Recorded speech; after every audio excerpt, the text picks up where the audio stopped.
क्रांतीसूर्य महात्मा फुले यांच्या स्मृतिदिनानिमित्त त्यांना विनम्र अभिवादन। महात्मा ज्योतिबा फुले यांचे संपूर्ण नाव ज्योतिराव गोविंदराव फुले। यांचा जन्म 11 एप्रिल 1827 रोजी पुणे येथे झाला। महात्मा फुले हे मराठी लेखक, विचारवंत आणि समाज सुधारक होते। त्यांनी सत्यशोधक समाज नावाची संस्था स्थापन केली। शेतकरी आणि बहुजन समाजांच्या समस्यांना केंद्रस्थानी ठेवून पुरोगामी विचारांची मांडणी केली आणि महाराष्ट्रातील स्त्री शिक्षणाची मुहूर्त वेळ रोवली। महात्मा फुले यांच्या पत्नीचे नाव सावित्रीबाई फुले होते।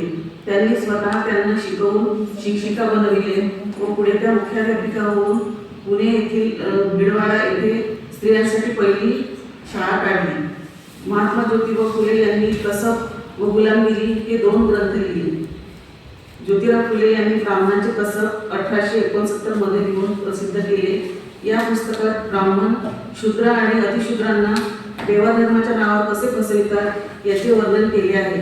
तर गुलामगिरी 1873 मध्ये लिहिली। या ग्रंथात सृष्टिक्रमाची किंवा विसंगत तर्कदृष्ट आणि काल्पनिक अशा धर्मग्रंथातील आचार विचारांची त्यांनी सडेतोड दर्जेरी घेतली। गुलामगिरी या ग्रंथात ब्राह्मण वर्ग यांनी शूद्रांवर कसा अन्याय अत्याचार केला, कुत्र्या मांजरांपेक्षाही हलाखीचे जीवन त्यांच्या वाटेस आले, निकृष्ट प्रतीचे दिले, या सर्वांविरुद्ध त्यांनी सर्वंकष युद्ध पुकारले। जनतेने मुंबईतील सभेत 1888 मध्ये त्यांना महात्मा ही उपाधी बहाल केली। जुलै 1887 मध्ये ज्योतिराव फुले यांना पक्षाघाताचा आजार झाला।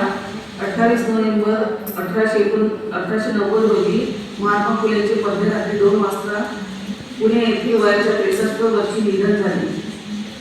एवढे बोलून मी माझे 2 शब्द पूर्ण करते।